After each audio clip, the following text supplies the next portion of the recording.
se realiza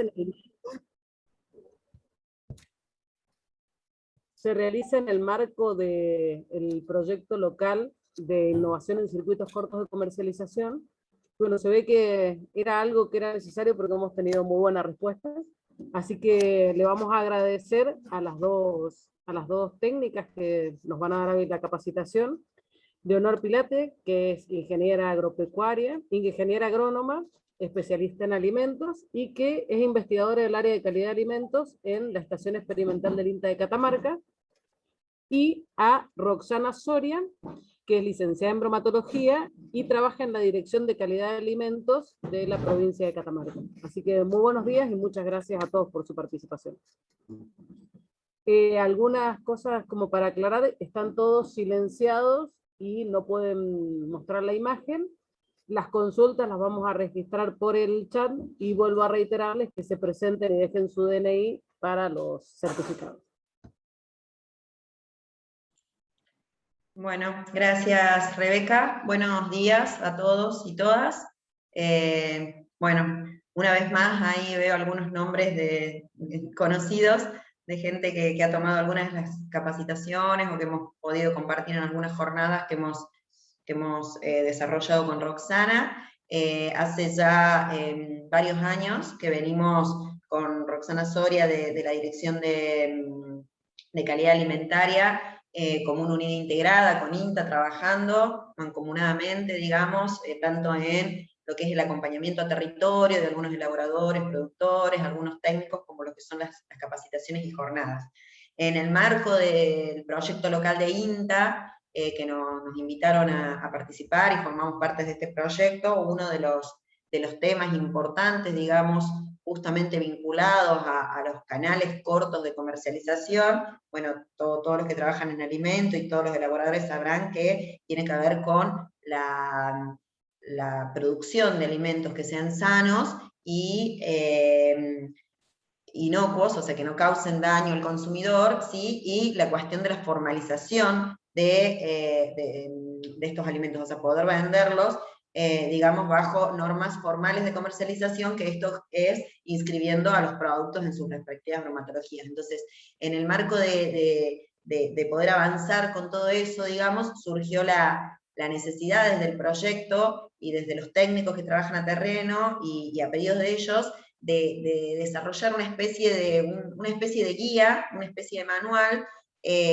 corto, digamos, para poder difundir, digamos, cuáles eran las cuestiones básicas que tienen que ver con la inocuidad y las cuestiones básicas que tienen que ver con implementar un sistema de gestión de calidad, que en este caso serían las buenas prácticas de manufactura, para lograr un producto, digamos, que llegue, que no cause daño en la salud de quienes lo consumen.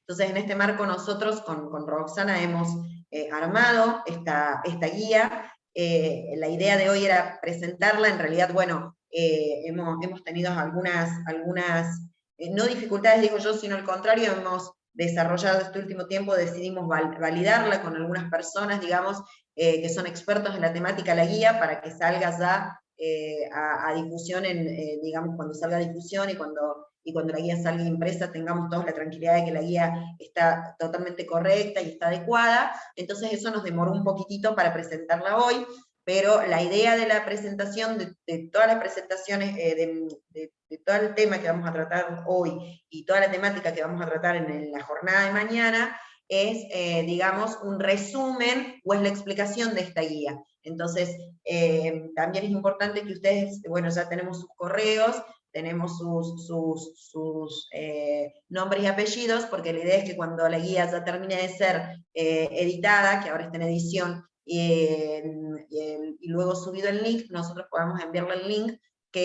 con toda la información, digamos, de lo que vamos a hablar ahora. Así que bueno, dicho esto, no sé, Roxana, si te querés presentar un poquito, y de ahí ya largamos con la disertación.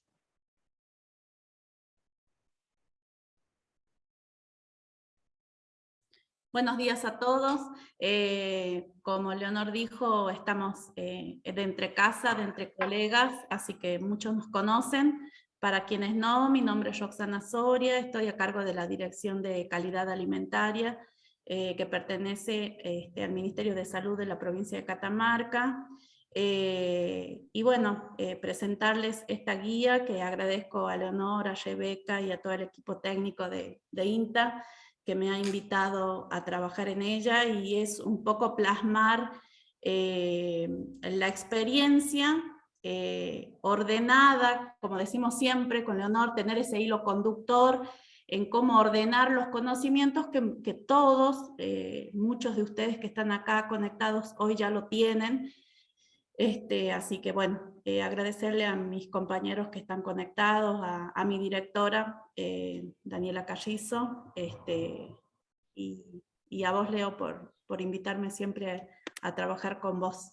Así que bienvenidos a todos y espero que sea de utilidad esta herramienta que hoy les vamos a presentar. Perfecto. Bueno, yo paso a compartir pantalla. Como dijo Rebeca, cualquier consulta o duda, ustedes van poniendo las preguntas por chat y luego se les va a responder. Hemos decidido dar en dos partes para que podamos estar, digamos, dar la presentación tranquilo, sin que nos apuren los tiempos, en dos jornadas. En la primera jornada, en la del día de hoy, vamos a dar los conceptos, digamos, más básicos de lo que es la inocuidad y todo lo que está vinculado a lo que es tecnología de alimentos, para pasar mañana de lleno a lo que sería la implementación de la buena práctica manufactura y todos los requisitos que se necesitan para lograr inscribir un establecimiento y un producto. La primera idea, digamos, de este hilo conductor es pensar que en realidad los sistemas formales, las normas obligatorias o legales de implementación, no son una cuestión caprichosa del Estado, sino es el Estado, digamos, cuidando a los consumidores, y todo lo que es la normativa de buena práctica manufactura se basa, ¿sí?, en los conceptos básicos de inocuidad alimentaria y en conceptos de tecnología de alimentos. Entonces, es importante tanto para los técnicos como para los estudiantes que están en carrera, digamos, en esta temática en particular, y principalmente para quienes elaboran alimentos, entender eso, entender que la normativa es una herramienta de ayuda, ¿sí?, para poder cumplir con las cuestiones básicas de lo que sería inocuidad alimentaria, que ahora vamos a ver en definición de qué se trata. Ahora comparto.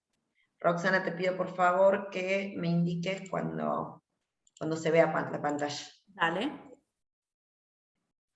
Yo lo estoy viendo, no sé si ahí ya sí, se ve. se está compartiendo. Falta poner en modo presentación. Listo. ¿Ahí la ven? Perfecto.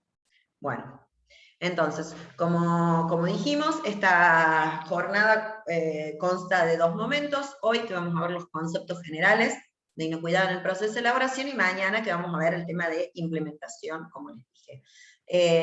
Bueno, un poco antes de hablar específicamente de inocuidad, hay un término en realidad un poco confuso que generalmente se utiliza, porque en realidad viene desde la traducción del inglés y se utiliza indistintamente, pero no es lo mismo y es importante. El primer concepto que hay que tener en claro, la diferencia entre lo que es inocuidad alimentaria y seguridad alimentaria.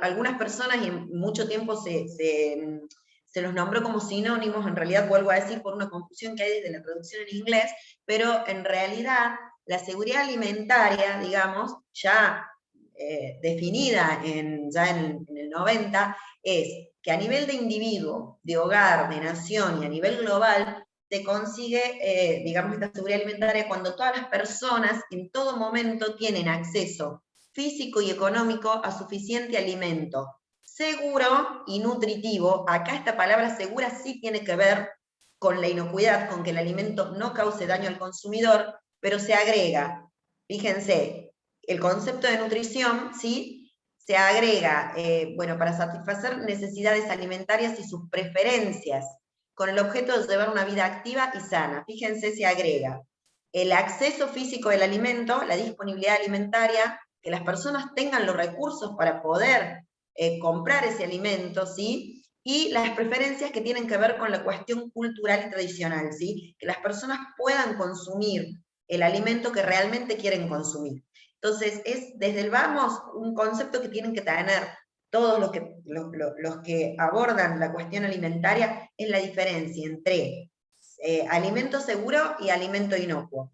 La inocuidad es un pedacito nomás, un punto no menor, uno de los principales, pero es una de las aristas del concepto global. Ahora bien, hay un concepto incluso paraguas a este concepto de seguridad alimentaria, ¿sí? Que es el concepto de soberanía alimentaria. Que fíjense que este concepto paraguas, más allá de tener incluido las definiciones que acabamos de nombrar, o sea, que tenga acceso físico, económico, ¿sí? Que sea inocuo y nutritivo, tiene que ver también con el derecho que tiene cada pueblo, cada comunidad y cada país a definir sus propias políticas agrícolas, pastoriles, laborales, de pesca, alimentarias y agrarias, ¿sí? Y que sean ecológicas, sociales y económicamente culturales apropiadas, ¿sí?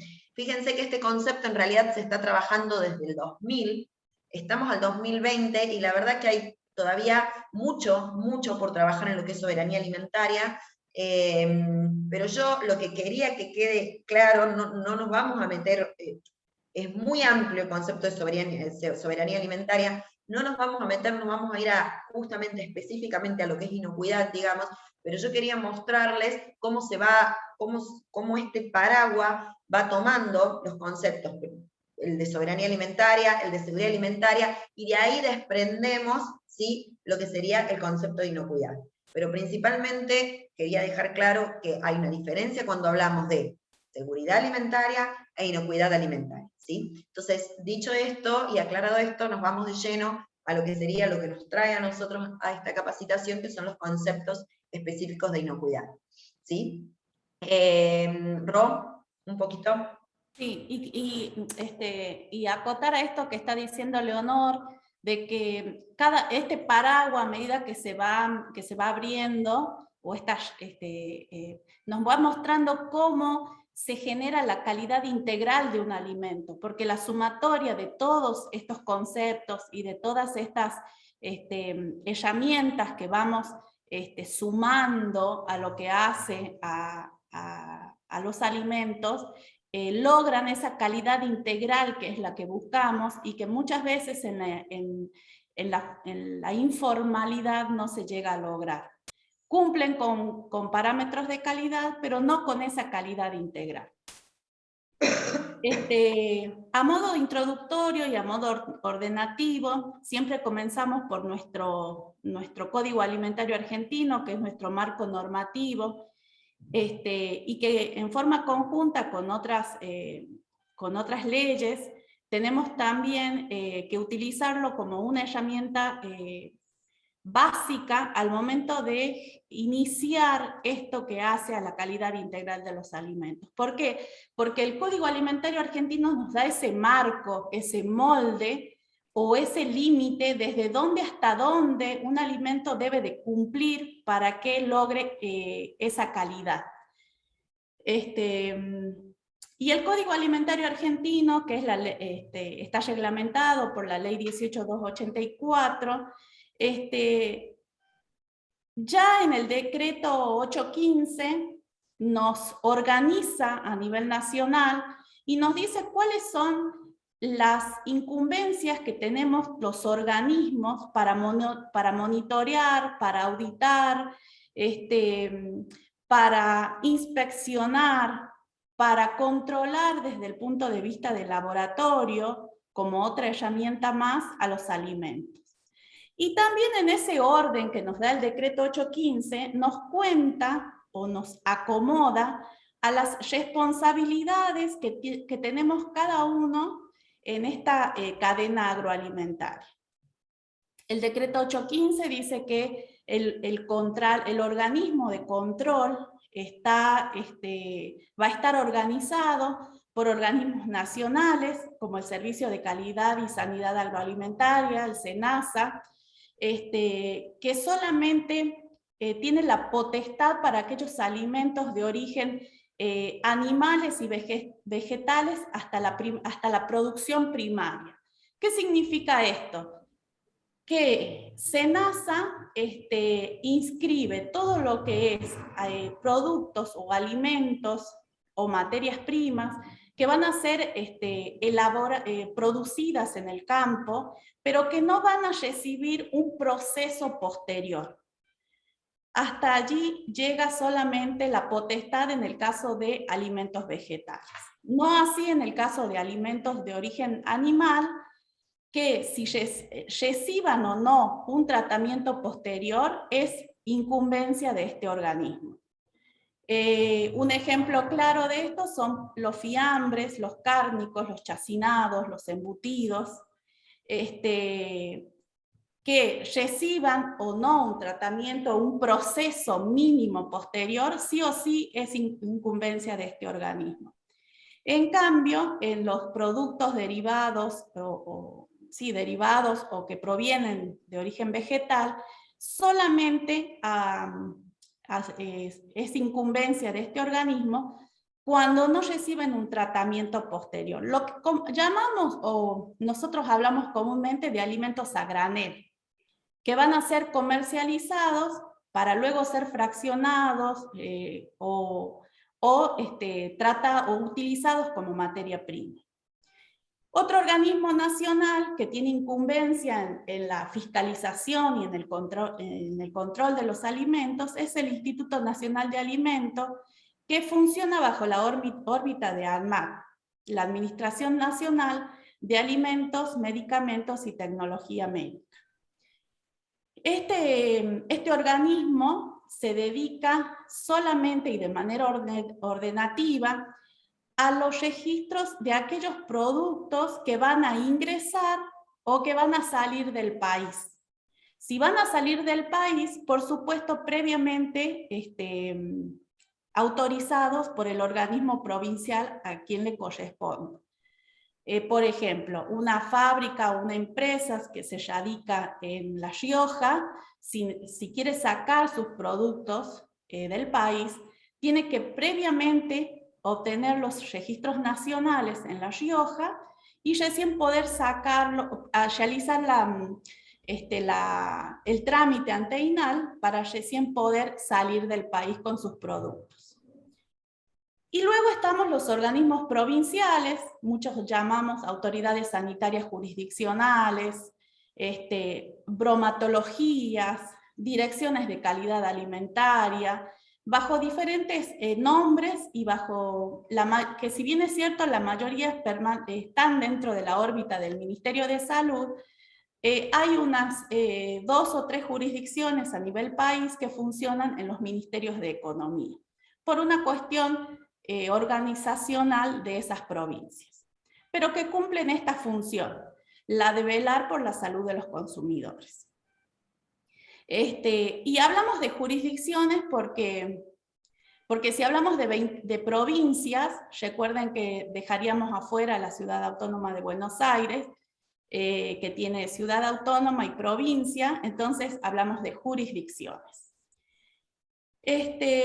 Los organismos provinciales tenemos la misión y la función de, aparte de generar estos registros y autorizar a los alimentos, de fiscalizar y de velar por la salud de los consumidores. Y dentro de los organismos provinciales están los organismos municipales, que son autárquicos, como ustedes bien lo saben, y que en cada provincia se acomodan y funcionan adhiriéndose a la normativa nacional.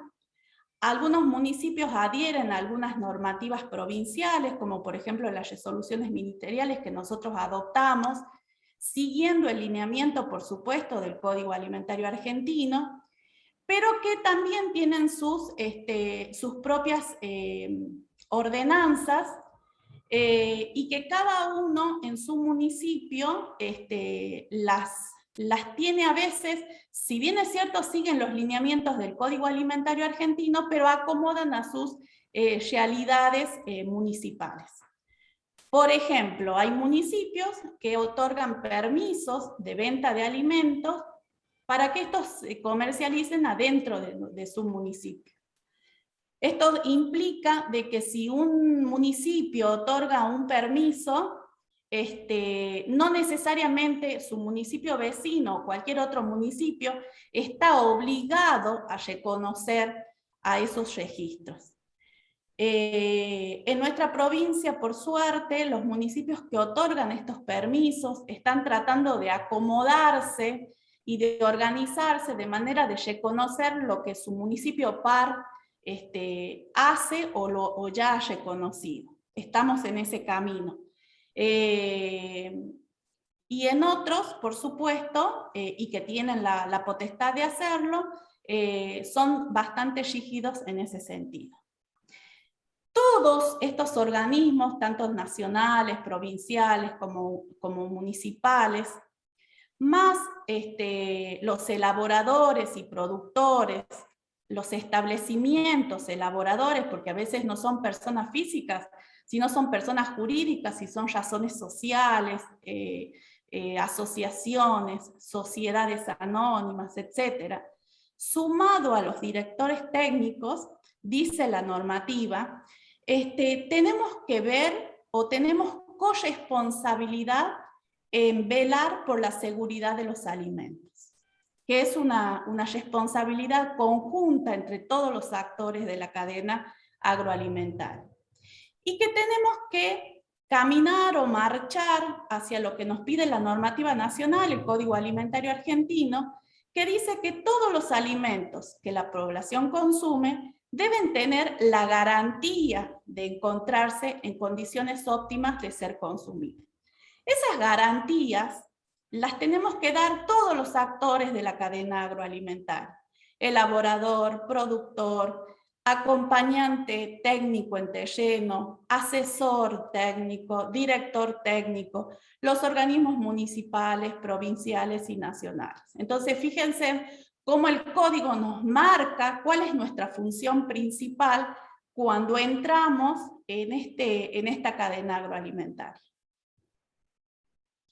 Gracias, Rob. Bueno, como decía Roxana, para que nosotros podamos dar una garantía o podamos ser responsables, digamos, dentro de la cadena agroalimentaria, tenemos que conocer los fundamentos de lo que estamos hablando cuando hablamos de elaborar un alimento o de un proceso de industrialización de alimentos. Por eso, digamos, los conceptos al menos básicos, si nosotros elaboramos alimentos o trabajamos con alguien que elabora alimentos, los conceptos mínimos básicos de calidad agroalimentaria, de inocuidad y de tecnología de procesos que tenemos que tener en nuestro conocimiento y poder manejarlos. Dicho esto, vamos al primer concepto, o a la primera definición básica para todos nosotros, que es un alimento. Yo aclaré acá seguro o inocuo, vuelvo a decir, porque en realidad las palabras se usan indistintamente, pero siempre vamos a hablar de inocuidad. Es aquel que está libre de peligros para la salud, es decir, que no cause daño a quienes lo consuman de acuerdo al uso al que se destina. Fíjense, o sea, el alimento no debe estar contaminado. Fíjense que si nosotros desglosamos un poquitito la definición tan básica, que parece tan básica, digamos, del término inocuidad, acá tenemos a todos los actores involucrados, porque por un lado tenemos el tema de que esté libre de peligros, o sea, que esté libre de contaminantes, y los que tienen que asumir el rol de que un alimento esté libre de contaminantes cuando llega al consumidor son los elaboradores de alimentos, ¿sí? Y los entes contralores que controlan la elaboración de ese alimento, ¿sí? Pero fíjense que acá también en la misma definición comienza a jugar el rol de la responsabilidad del consumidor, porque fíjense que dice, quienes lo consumen, que no cause daño a quienes lo consumen de acuerdo al uso al que se destinen, ¿sí? ¿Qué significa esto? Es sumamente importante para los consumidores poder definir cuál es el uso que le va a dar al alimento en función de lo que ese alimento está indicando. Si nosotros como consumidores, por ejemplo, compramos una hamburguesa, ¿sí? En cualquier lado, el etiquetado de la hamburguesa, las características de la hamburguesa, dice que esa hamburguesa no se puede consumir cruda, que tiene que cocerse a cierta temperatura, ¿sí? Entonces, si nosotros como consumidores decidimos no cocerla la hamburguesa adecuadamente o comerla cruda, también es nuestra responsabilidad si nos enfermamos. Pero para que el consumidor pueda cumplir con eso, de ser responsable a la hora de determinar cómo va a consumir un alimento, ese alimento tiene que brindarle información al consumidor para que el consumidor tome la decisión. esa información esté en el etiquetado. Entonces, fíjense la importancia fundamental que tiene el etiquetado de un alimento para que los consumidores puedan leer el mismo y puedan, en función de eso, también hacer las cosas como, correctamente y como las deben hacer, ¿sí? Más adelante vamos a volver con todo el tema del etiquetado, pero fíjense como de una definición que todos conocemos y que es tan sencilla en realidad, se vuelve a tomar esta cuestión de la corresponsabilidad en la cadena agroalimentaria. Bueno, entonces cuando hablamos de, acá hay algunas definiciones que está bueno que siempre se aclaren, porque nosotros cuando hablamos de inocuidad definimos específicamente lo que es el alimento contaminado, ¿sí? Que es aquel que esté libre de peligros, perdón, que esté libre de peligros, ¿no? Entonces, el alimento contaminado es aquel que puede contener algún peligro, ya sea físico, ya sea químico o biológico, que cause daño al consumidor, ¿sí? Pero hay otras definiciones que son sumamente importantes que nosotros tengamos en cuenta la diferencia principalmente, ¿sí? Una de esas es el alimento alterado, ¿sí? También tenemos las definiciones de lo que es un alimento adulterado y un alimento falsificado, ¿sí? Entonces, son 4 definiciones que están como centrales en el capítulo del Código Alimentario, ahora vamos a ver por qué es importante. En el caso de un alimento alterado, ¿sí? Es aquel que ha sufrido variaciones en sus características sensoriales o en su composición química o valor nutritivo. Ahora retomamos esto. El alimento adulterado son alimentos que han sido sometidos a algún tratamiento de cualquier naturaleza para ocultar alguna alteración deficiente en la calidad de la materia prima o algún defecto de elaboración, ¿sí? Y el alimento falsificado es aquel que tiene la apariencia y características de un producto legítimo y se denomine como tal, pero que no sea un producto legítimo, o que en realidad el alimento diga que viene de una zona de elaboración y en realidad no venga de la zona de elaboración en donde se está registrando, ¿sí? Un alimento adulterado sería, por ejemplo, el hecho de agregarle, en algunos casos se agrega agua a la leche, no sé, Roxana, algunos otros ejemplos de alimentos adulterados, ustedes que en bromatología tienen algunos casos al respecto y de alimentos falsificados. Agua a la leche, por ejemplo. Otro ejemplo muy típico en nuestra región es cuando agregamos hojas de cultivos que predominan a especias, y también les estamos generando esa situación.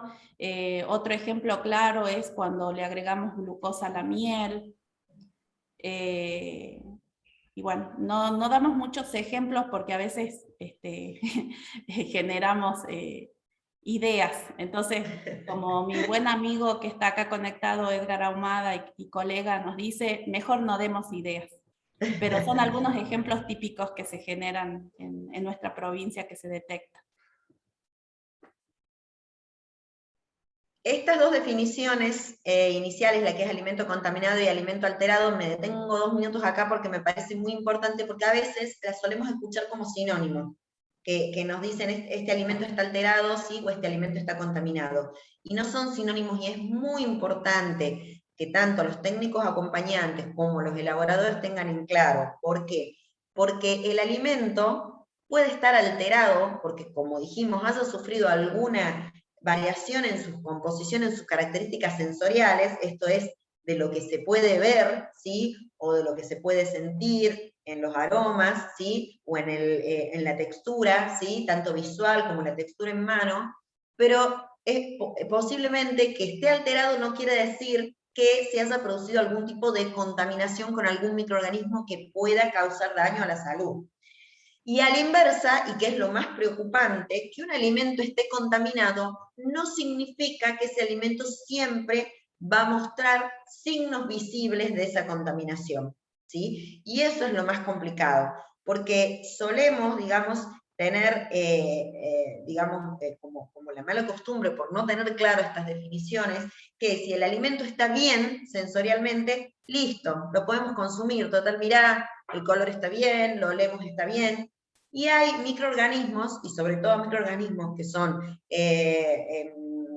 transmisores de enfermedades con los alimentos que no generan ninguna alteración en el alimento, o sea, serían como silenciosos, por así decirlo. Entonces, no todo alimento alterado está contaminado, y no todo, y que es lo más grave que no tengamos en cuenta, alimento contaminado manifiesta signos de alteración, ¿sí? Entonces, estos dos conceptos principalmente es muy importante que lo tengan en cuenta. Estos otros también son importantes, pero esto ya sería negligencia, digamos, ya se haría un fraude, ¿sí? Sería considerado un fraude.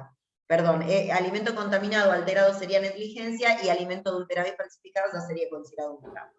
Sí, ahí Leonor, perdón, ahí también existe una cultura también en los consumidores de, por ejemplo, en los dulces, en los almibarados, cuando observan la presencia de un hongo, de retirarlo del alimento y consumirlo como si nada fuera a pasar. Esa también es algo cultural que tenemos como consumidores, y que también hay que desalentar a que lo realicen. Sí, sí, porque básicamente también lo que puede pasar en el caso que haya un hongo y una bacteria, perdón, un hongo o una levadura, quizá el hongo en sí o la levadura no cause daño a quien lo consume, pero sí puede producir dentro del alimento algunos cambios en el pH o en la composición que sí genere probabilidades para que otros microorganismos que son sí peligrosos, puedan invadir el mismo. Entonces es importante tener en cuenta eso. Ni hablar si ese alimento va a ir a la venta, porque también hay casos en donde los frascos son abiertos y son vueltos a recocinar o algo, y la verdad que eso no sería posible, si hay algún elaborador no debería realizarlo. Bueno, entonces, teniendo claras estas definiciones, nos centramos principalmente en lo que sería el alimento contaminado, que sería lo que deberíamos nosotros prevenir para llegar a un producto inocuo. Entonces, como dijimos anteriormente, tenemos los peligros físicos, ¿sí?, que dependen de la naturaleza y de la persona que va a consumir, perdón, de la naturaleza del peligro y de la persona que va a consumir el alimento. Hay peligros físicos que para un adulto por ahí pueden llegar a no ser complicados, pero sí, por ejemplo, pueden extremarse el riesgo en el caso de que el alimento lo consuma un niño, ¿sí? Entonces, sumamente importante eso, más allá de que el peligro en sí no debería estar. Después tenemos peligros químicos, ¿sí? Los peligros químicos también, hay como una idea de centrarse siempre en el peligro químico como la sustancia ajena a la composición del alimento, ¿sí? Y siempre pensando en una contaminación externa. Entonces, a nosotros nos dicen peligro químico e inmediatamente se viene en la cabeza el principal, digamos, que sería el uso de agroquímicos, ¿sí? O algún desinfectante en el caso de fábrica.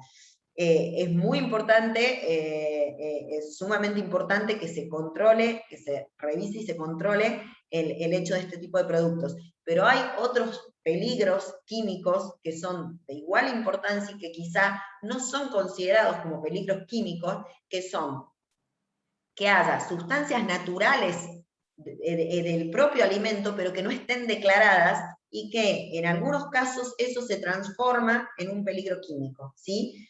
¿Cuáles son estos casos? Por ejemplo, en el caso de que este alimento tenga sustancias alérgenas, ¿sí? O este alimento tenga gluten, ¿sí? Y esté declarado, por ejemplo, para libre de gluten, y sí contenga gluten. En ese caso estamos en presencia de sustancias que son peligros químicos para los grupos vulnerables que consumirían el alimento, ¿sí? Y otro peligro químico también de importancia a considerar son sustancias que están permitidas en el Código Alimentario Argentino, pero que han sido colocadas en las proporciones o en las concentraciones mayores en las que se ha permitido. Por ejemplo, es común en la elaboración de chacinados la aplicación de sal nitro. Muchas veces vamos y charlamos con los elaboradores y les preguntamos, digamos, cómo elaboran su producto, y cuando nos dan las indicaciones, por ahí no nos dan medidas exactas, ¿sí?, de la incorporación de la sal nitro, ¿sí? Y la sal nitro tiene, digamos, en su composición nitratos, nitritos, que en composiciones, en cantidades, perdón, mayores a las exigidas por el Código Alimentario, son tóxicas e incluso cancerígenas a largo tiempo, ¿sí? Otro ejemplo son los sulfitos, ¿sí? En lo que sería, por ejemplo, una pulpa de membrillo sulfitada, que es común que sulfite la pulpa de membrillo. En el caso que estos sulfitos estén en exceso, también pasa a constituir un peligro químico. Entonces, ¿por qué me centré en esto? Porque es importante que tengan en cuenta cuando hablan de peligros químicos, que no solamente estamos haciendo referencia a los ajenos al alimento, sino que componentes que estén aprobados o componentes propios del alimento pueden pasar a transformarse en un peligro químico. En el caso de los alergenos, la verdad que es un mundo el tema de los alergenos. Sería muy bueno, y vamos a ver si lo armamos en el marco del proyecto, una capacitación, una charla específica de lo que es alergenos, ¿sí? En la industria alimentaria. Hay un grupo que le llaman los grandes 8, que es el grupo de alergenos, digamos, por excelencia, y bueno, hay toda una discusión que se dio mucho tiempo respecto a cómo se etiquetaban los alimentos en base a esta cuestión de cómo se declaraban los alergenos, porque es algo bastante complicado, y a partir de toda esta discusión en Argentina tenemos una plataforma, la plataforma de alergenos Argentina, que fue una de las primeras a nivel de Sudamérica. Esta plataforma está constituida por expertos de diferentes instituciones de ciencia y tecnología, está constituida por médicos, está constituida por empresas agroalimentarias y por consumidores. Ellos han sacado una guía, la guía de alergenos Argentina. Bueno, esta guía, estos links de toda la información que nosotros le estamos dando, quedaron incluidos en este pequeño manual, en esta pequeña guía que nosotros desarrollamos, para que ustedes cuando quieran introducirse más específicamente en algún tema en particular, puedan derivarse a estas otras guías más amplias, ¿sí? Así que bueno, no lo vamos a tocar mucho más acá. Y luego están los peligros microbiológicos, ¿sí? Que son justamente bacterias, virus, parásitos, que son los que transfieren lo que se llaman las zetas, que son las enfermedades transmitidas por los alimentos, ¿sí? Y que tenemos, lamentablemente, bastante cantidad de brotes en Argentina, ¿sí? Tenemos muchos brotes de ETAs en niños menores de 5 años, ¿sí?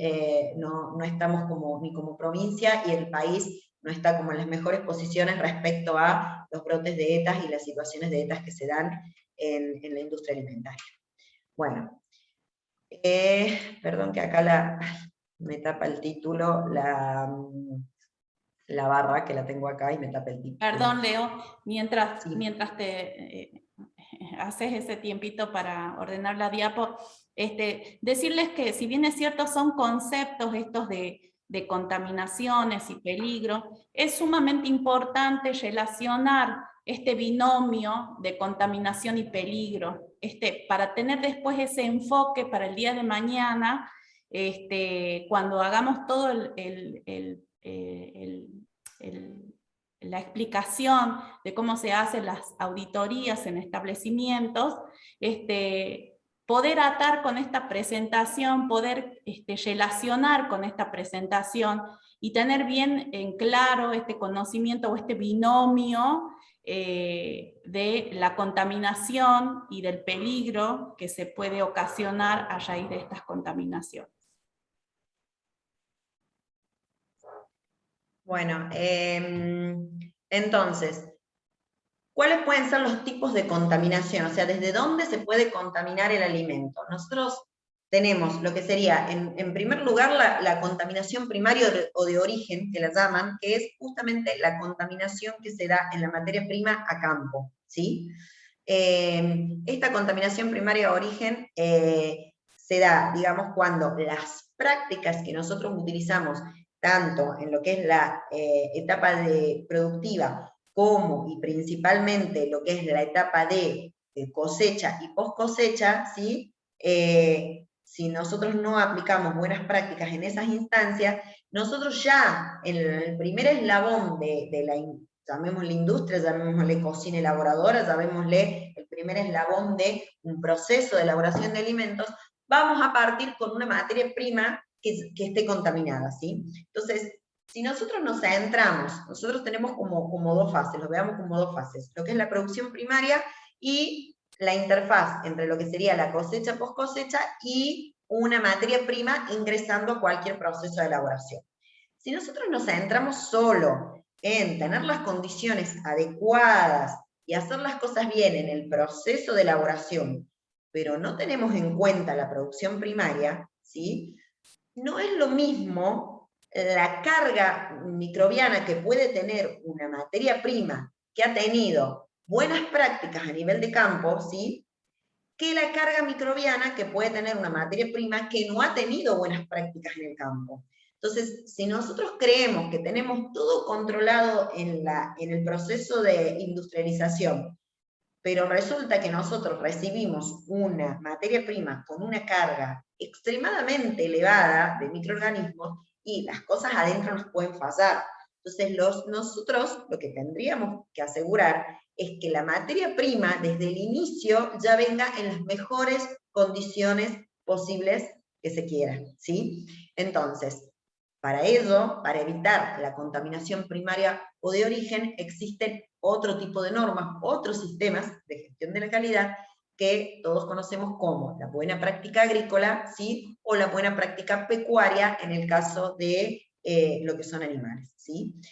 Justamente, ¿cómo se puede dar la contaminación primaria? Algunos ejemplos de contaminación primaria es, en las hortícolas, el más común es el hecho de que, por ejemplo, la huerta no esté separada del resto de los animales de granja, en el caso que tengamos huerta y tengamos animales de granja, está dada, hay mucho factor de contaminación por el hecho de las mascotas, porque a veces sí tenemos la huerta separada de los animales de granja, pero parecería que las mascotas no forman parte de lo que serían los animales y el riesgo y la contaminación que ellos también pueden generar paseando por una huerta, ¿sí? Cuando el agua que utilizamos para el riego no es agua potable, sobre todo en los momentos de post cosecha y de lavado de las hortalizas que van a ir listas, directas, ya, o para el consumo, para la industrialización, ¿no? Principalmente en esas etapas el agua debería ser potable, la huerta o las zonas de producción deberían estar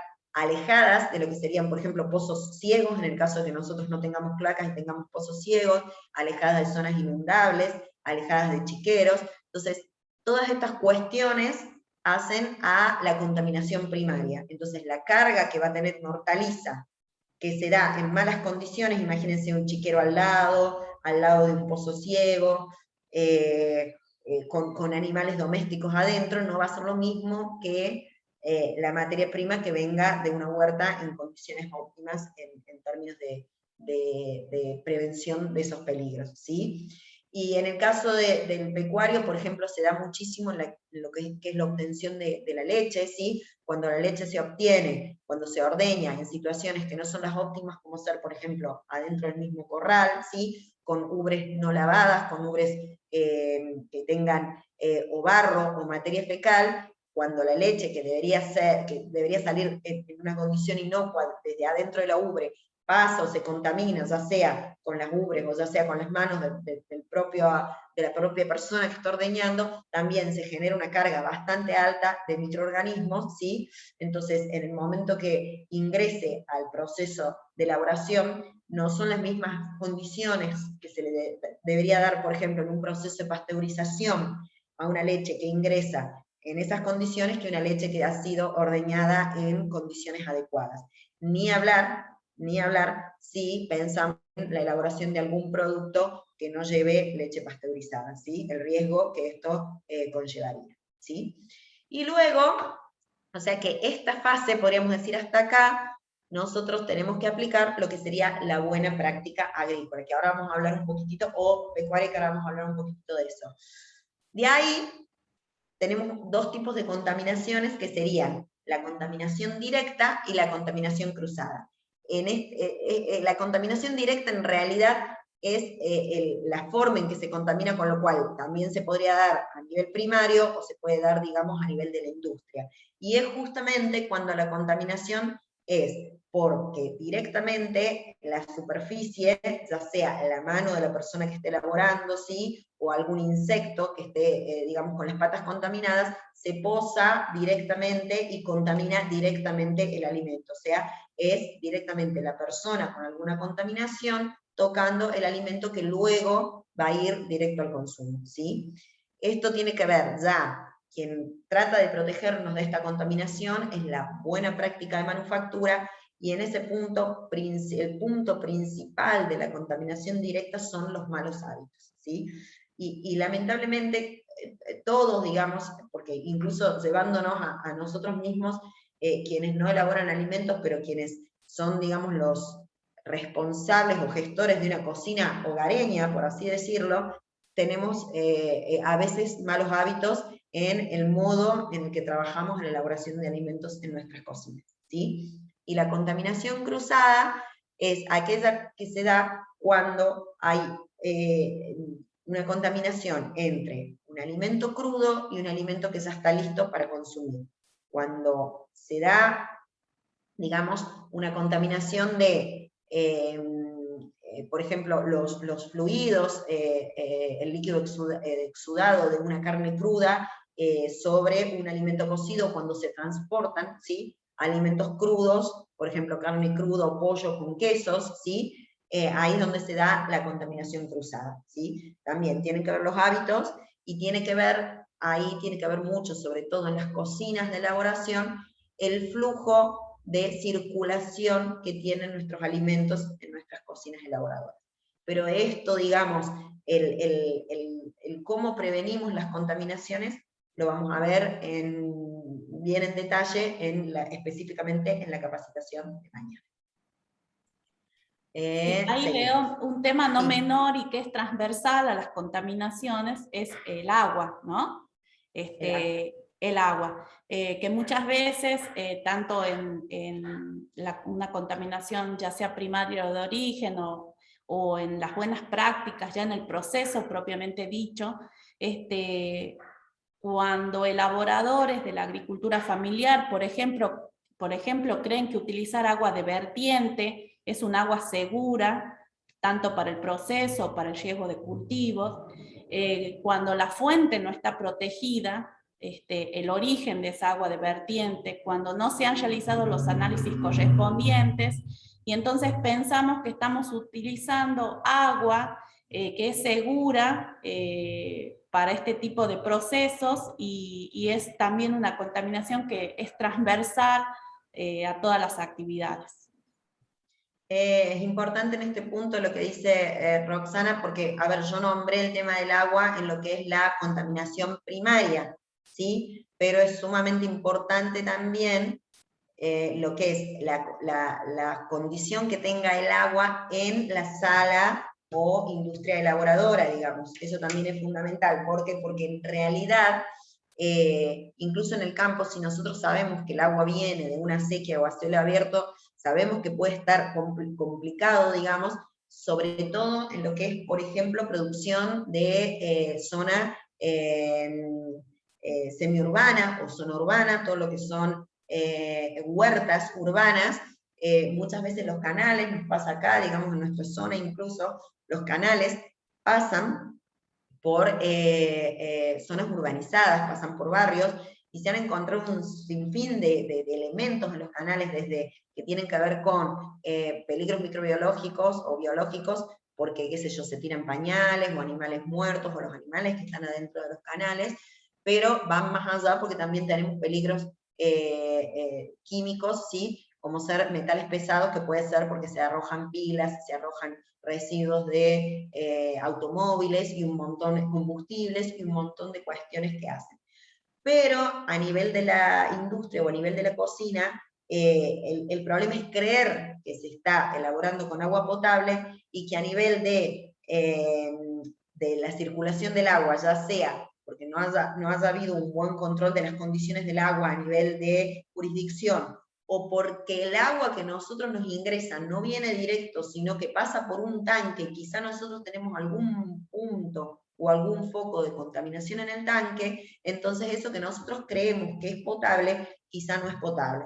Entonces, reforzando lo que decía Roxana, la importancia de poder quizás hacer un análisis, de tener, digamos, que hacer un análisis de agua a la hora de la posibilidad de habilitar una cocina o una industria alimentaria, ¿sí?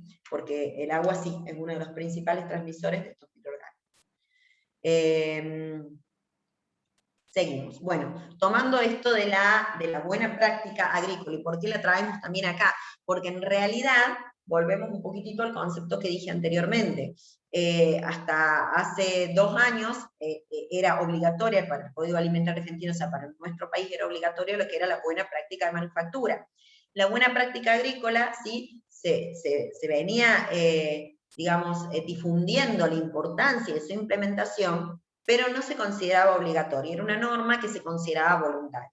Bueno, se hizo mucho trabajo para poder definir esto que yo les contaba anteriormente, que en realidad nosotros no podemos dejar, hablando, digamos, no académicamente, al libre albedrío lo que pasa en el campo, ¿sí? Para que después tratemos de solucionar en la industria todo lo malo o todo lo contaminante que tenga la materia prima. Tiene que ser una responsabilidad desde el inicio y de todos, porque si no era muy difícil en la industria poder controlar, ¿sí?, tan exhaustivamente en el caso de que la materia prima tenga un sinfín de contaminantes que puedan venir desde el campo. Entonces, desde el 2018 ya se incorporó en el Código Alimentario Argentino el artículo 154 que queda redactado así, de que toda persona físico-jurídica responsable de la producción de frutas y hortalizas deberá cumplir con las buenas prácticas agrícolas. O sea, ¿qué significa esto? Que hoy para el Código Alimentario es obligatoria la buena práctica agrícola, ¿sí? A ver, todos, nosotros de hecho acá en la provincia existe una mesa de buena práctica agrícola, es una mesa interinstitucional, está trabajando, digamos, el Ministerio de Producción, está la gente de Salud sentada ahí, estamos INTA, está la gente del Colegio de Agrónomos, ¿sí? Hay productores, está la gente del Mercado Central, en el caso de Capital de Catamarca, todos tratando de pensar cómo organizar un plan para poder implementar la buena práctica, porque se sabe que es un poquitito más complicado tener controladas todas las variables a campo, versus la industria que quizás es un poco menos complicado poder dentro de un espacio cerrado controlar las variables, ¿sí? A nivel de campo hay muchas variables que a veces no dependen del campo solamente. Una de ellas la acabamos de nombrar, el tema agua, ¿sí?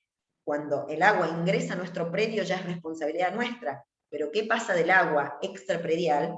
Es muy difícil que sea responsabilidad nuestra. Entonces, se está comenzando a trabajar, gente del terreno se está capacitando, ya tenemos gente capacitada para comenzar a implementar la buena práctica, pero creemos que nos queda recorrer un largo camino, ¿sí? Que no es imposible, es complicado, que no es imposible, pero que hay que lograrlo porque le va a facilitar a todos, ¿sí?, los elaboradores de alimento incluso, cuando esto se llegue a concluir. Entonces, tiene como 3 ejes centrales la buena práctica agrícola. Es el cuidado del medio ambiente, ¿sí?, la higiene e inocuidad alimentaria, esto de evitar también en la materia prima, ¿sí?, los peligros químicos, microbiológicos y físicos, y también la seguridad de las personas. Estos 2 pilares están más pensados desde el punto de vista de comenzar a pensar una agricultura sustentable y comenzar a pensar en los conceptos de lo que sería la agroecología. O sea, tratar de comenzar cada vez menos a utilizar productos agroquímicos, ¿sí?, para evitar dañar el medio ambiente, pero para evitar también dañar la salud de las personas, ¿sí? Ahora es todo un desafío comenzar a trabajar en esto que es tan amplio. La buena práctica a nivel del Código Alimentario marca 7 principales puntos, digamos, ¿sí? Por un lado, tienen que tener los productores el Registro Nacional Sanitario de Productos Agropecuarios, que esto lo da SENASA, sería como uno de los primeros requisitos para luego poder certificar con la buena práctica, ¿sí? también que está relacionado con SENASA y con tener la inscripción del registro nacional sanitario, los productos que salen de la huerta deberían ir con etiqueta o rótulo, ¿sí? De la misma manera que aquel producto que sale de la industria, ¿sí? En el tercer punto, como decíamos recientemente, tratar de llevar a los cultivos a una producción orgánica, pero en el caso de esta producción orgánica, ¿sí? También es importante, tanto para los fertilizantes orgánicos como para las enmiendas, ¿sí? Que sean adquiridos a terceras personas que estén registrados, ¿sí? Porque, a ver, es sumamente importante que nosotros comencemos a pensar en lo agroecológico, en lo orgánico, en evitar el uso de agroquímicos. Pero no se puede tampoco poner cualquier cosa sin ningún tipo de control en nuestras huertas, ¿sí? Porque si nosotros utilizamos una enmienda orgánica, por ejemplo, llamemos guano, ¿sí? Pero este no ha sido elaborado en las condiciones adecuadas, ojo que también podemos estar introduciendo otra fuente de contaminación, ¿sí? Que quizá no sea la contaminación química desde un agroquímico, pero pasamos a tener una contaminación microbiológica en el caso de que esa enmienda, por ejemplo, no haya sido compostada o madurada adecuadamente y contenga microorganismos que pueden ser perjudiciales, ¿sí? Hay antecedentes en bibliografía en donde se han encontrado contaminaciones, ¿sí?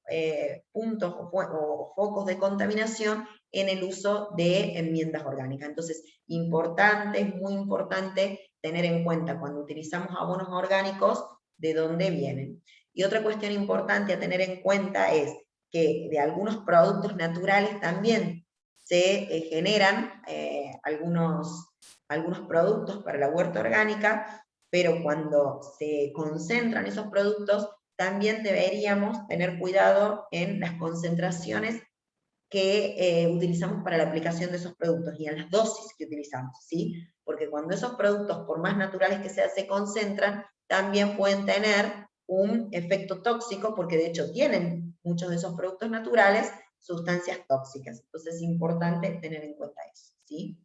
Bueno, en relación al uso de productos fitosanitarios, que deben obviamente cumplir con las recomendaciones y las restricciones de uso, esta cuestión de utilizar productos fitosanitarios que estén inscritos en SENASA para tal fin, o sea que ese producto esté inscrito para, si utilizamos un producto fitosanitario para tomate, que esté inscrito para tomate y no para otro, ¿sí? Que sean comprados en sus envases originales, que tengan su marbete y que se respete ese marbete, o sea, que se respete la cantidad, que se respete la dosis y que se respete el tiempo, y principalmente el tiempo en que tarda entre que aplicamos el producto del agroquímico y lo que nos indica el marbete de la fecha en que podemos cosechar, ¿sí? Hay bastantes antecedentes también de peligro de agroquímicos por que se han pasado los límites, digamos, de residuos que tenía que tener un agroquímico, ¿sí? Ya sea o porque tenía el producto, la hortaliza, un agroquímico que no estaba aprobado para tal fin, para su uso, o que tenga el agroquímico aprobado para su uso, pero que esté en condiciones en concentraciones, mayores, y esto es tóxico para la salud, ¿sí? En relación al uso del agua, ¿sí? Habla de un uso eficiente, seguro y racional de agua segura. O sea, no solamente la buena práctica contemple el agua desde el punto de vista de que tiene que ser inocuo, o sea, no tiene que tener ni microorganismos, ni ningún contaminante químico, ni físico, sino que a su vez, relacionándolo con esto de el cuidado del medio ambiente, tratar de que sea lo más racional posible, ¿sí? El uso del agua. El manejo de los animales, un poquito de lo que veníamos hablando también de cuando hablamos de la contaminación primaria, ¿sí? Que no se debe permitir ingreso de los animales en áreas cultivadas o en zonas que se esté manipulando el producto cosechado, ¿sí? Y los animales que se utilicen, ya sea dentro de la huerta, dentro de la finca, perdón, no dentro de la huerta, dentro de la finca, y los animales, principalmente los animales domésticos, tienen que estar vacunados y desparasitados, ¿sí? Y como último punto, la implementación de la buena práctica agrícola sí o sí tiene que estar a cargo de profesionales y de técnicos. Pero por eso yo les comentaba que a nivel provincia se están gestando planes importantes, interesantes de implementación de buenas prácticas para ayudar a todos los productores, principalmente de la agricultura familiar, para acercar a técnicos a sus terrenos para que puedan ayudarlos con la implementación de las buenas prácticas. ¿Algo al respecto, Ro? ¿O continúo? Sí, simplemente que la norma, este artículo 154 tris, nos dice qué tenemos que hacer. El cómo lo tenemos que hacer lo definen estas mesas interinstitucionales porque atienden a las realidades locales. Y entonces sumamente importante involucrarse y participar porque son los técnicos quienes conocen esas realidades locales y son los que pueden aportar mucho a estas mesas interinstitucionales, como así también los elaboradores y productores, por supuesto. Referenciando a la guía de buenas prácticas, que le vamos a enviar por link, también ahí en la guía, más allá de esto que estamos mostrando, nosotros le hemos dejado el link de todo el material, digamos, de lo que sería la normativa en general de la buena práctica, tal cual está descrita en el Código Alimentario, así para que ustedes puedan conocer en profundidad de esto que estamos hablando, que es también todo un mundo. Imagínense que mañana vamos a tener 2 horas específicos hablando de la buena práctica manufactura, deberíamos también tener alguna otra capacitación completa de lo que es la buena práctica agrícola. Bueno, pero volvamos a poner foco en lo que son las contaminaciones, ¿sí? Y volvemos a esta cuestión de la contaminación directa y la contaminación cruzada, ¿sí? Y dónde pueden encontrarse los microorganismos. Esto que decíamos, fíjense que de a poco fuimos hablando, pero los microorganismos están en general en el ambiente, ¿sí? Están en la tierra, muchos de ellos son ubicuos, tienen formas de resistencia, entonces lo que en realidad necesitan es un lugar en donde puedan desarrollarse y crecer, pero en realidad como esporas o como microorganismos están en el aire, en el agua y en las plantas, ¿sí? Y en los animales que las tienen, o las portan, digamos, como transportadores de esos microorganismos, en patas o en pelos, o también están como parte del sistema gastrointestinal de los animales, ¿sí? Y los seres humanos también. Nosotros somos portadores de microorganismos en la nariz, en el piel, en el cabello, en la saliva, en las uñas, en las manos, ¿sí? Y en el intestino.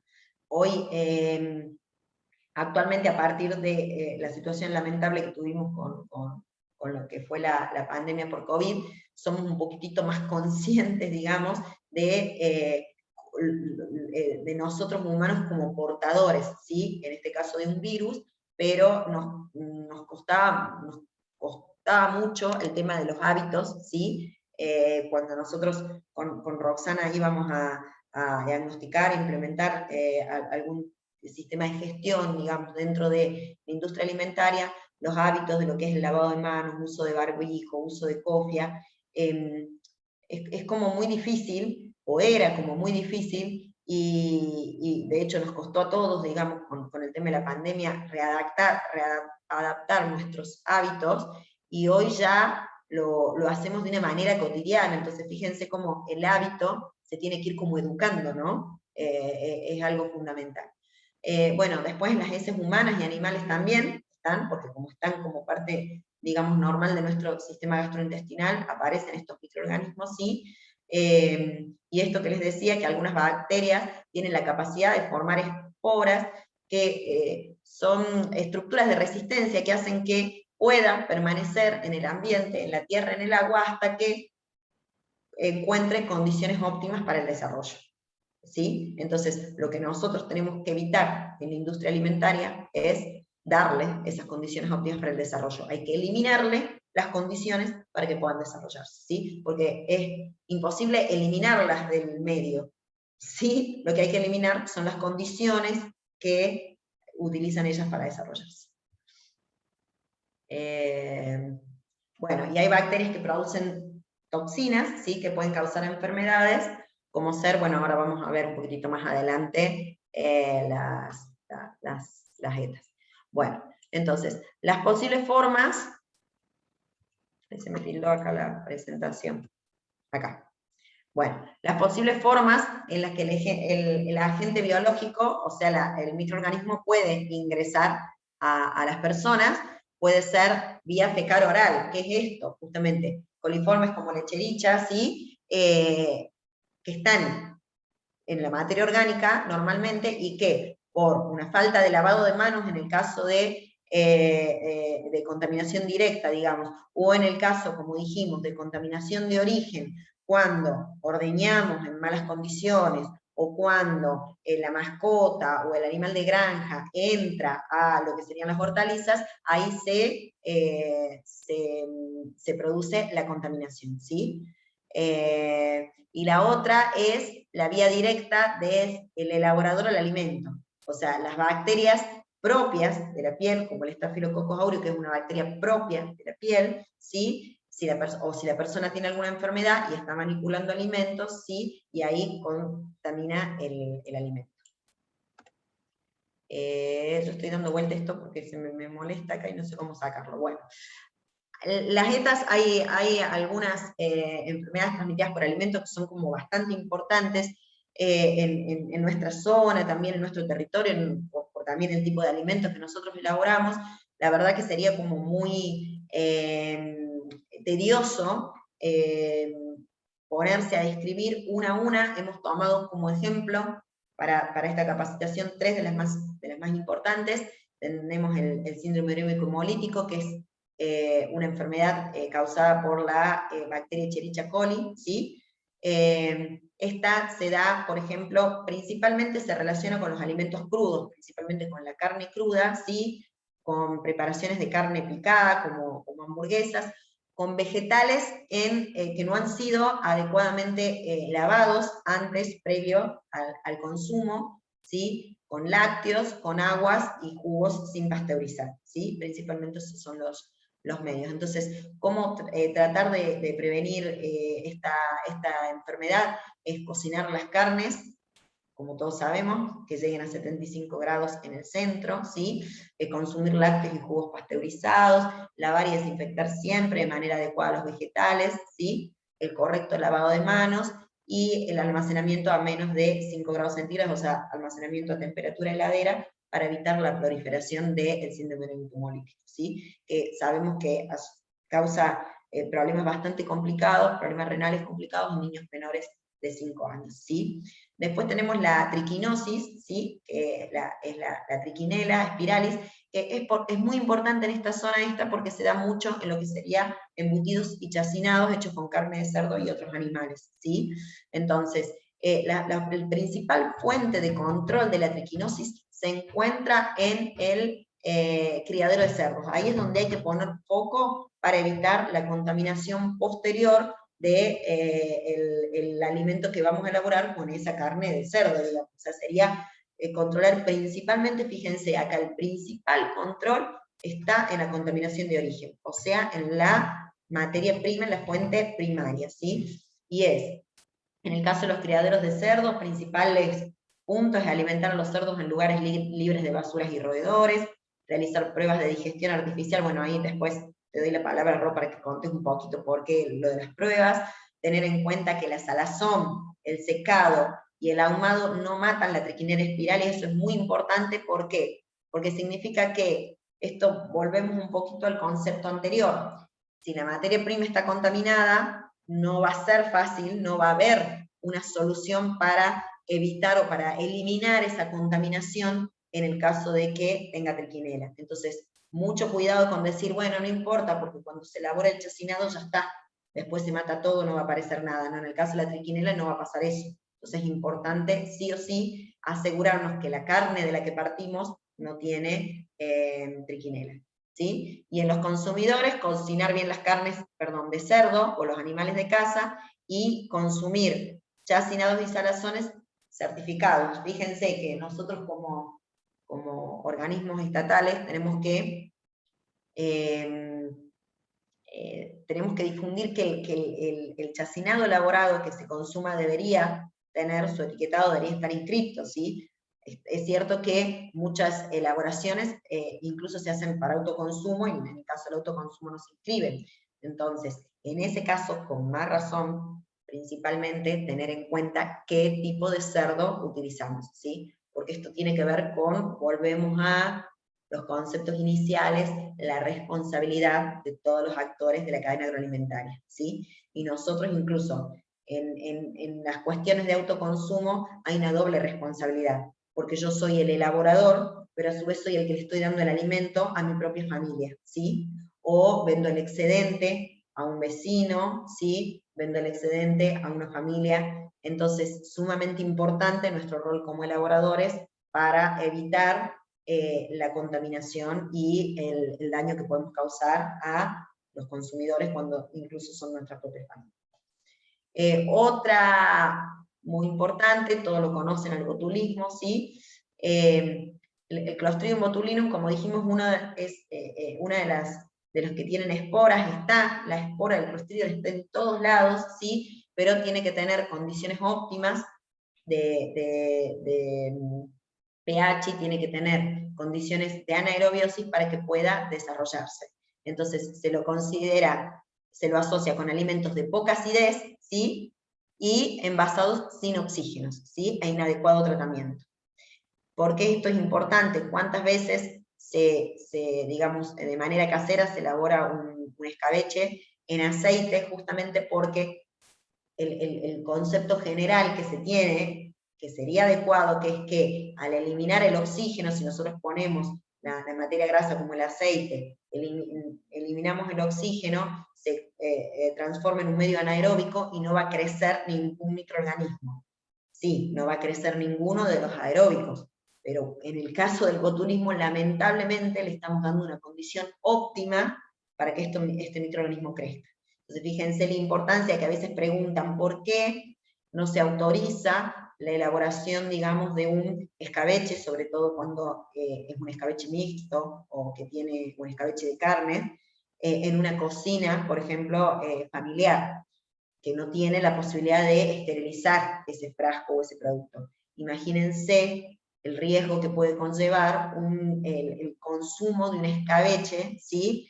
En donde se haya desarrollado el Clostridium y la posibilidad de que este produzca esa toxina, ¿sí? Que es la que genera el botulismo, ¿sí? Y hay otro punto sumamente importante para el botulismo, es que se encuentra, digamos, en los niños menores de 1 año no se le puede dar miel porque la espora está en la miel, y en los niños de menores de 1 año, los que les producen el botulismo infantil es un problema que produce no la toxina en sí, sino la propia espora.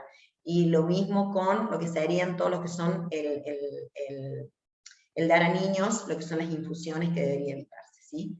Entonces, las formas de evitar la contaminación es lavar con agua segura y en forma minuciosa todos los vegetales antes de ser utilizados en la preparación, justamente para tratar de eliminar las esporas. O sea, tener lo más limpio posible, lo más limpio para eliminar esporas. Después cocinar por completo los alimentos crudos, ¿sí? Bajar rápidamente la temperatura de los alimentos, ¿sí? Guardar en la heladera. Fíjense, los aceites que incluyan ajo u otras hierbas también deben refrigerarse, porque el aceite, en realidad, todo lo que viene del campo trae esporas de Clostridium. Todo lo que viene porque está en la tierra. Entonces, si nosotros tenemos todas las condiciones en la cocina, pero utilizamos alguna hierba aromática que tenía las esporas, estamos introduciendo el peligro, ¿sí?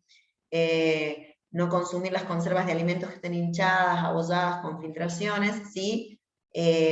Las conservas deben sufrir un tratamiento, deben recibir, un tratamiento de esterilización. Volvemos a lo mismo que decía recién, no podemos consumir una conserva si no está esterilizada, ¿sí?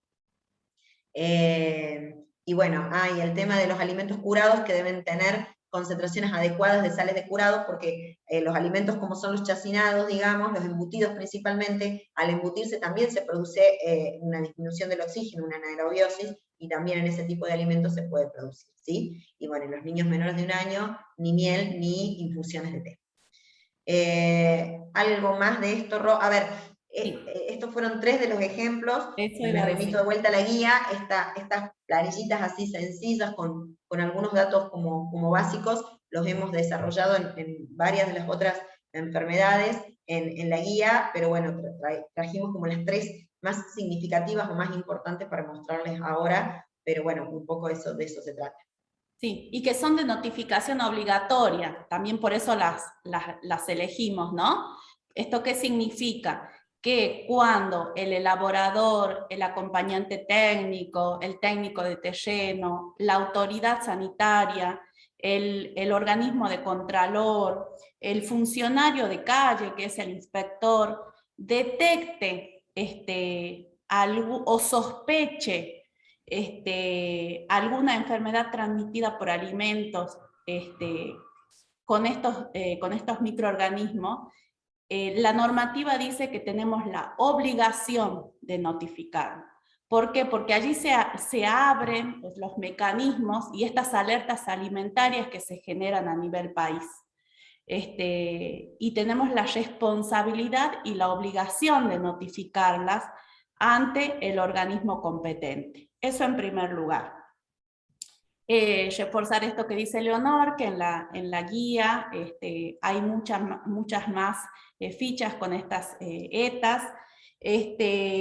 Hacer referencia a esto que ella decía de la digestión artificial, en el caso de la triquinela, y bueno, hacer una acotación que la digestión artificial es una técnica que simula la digestión en el organismo, en el estómago de los seres humanos, por eso se llama artificial, nada más que lo hace de manera artificial, y allí pueden liberar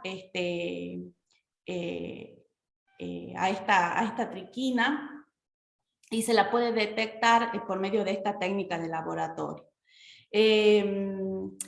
Si bien es cierto, esta técnica es oficial porque es reconocida por SENASA y dice que solo SENASA reconoce a los técnicos o profesionales médicos veterinarios que la realizan, nosotros en nuestra provincia, a modo de contarles cómo hemos abordado la temática, decirles de que nosotros, por ser organismos de salud, organismos de fiscalización, entendemos que también es nuestra responsabilidad monitorear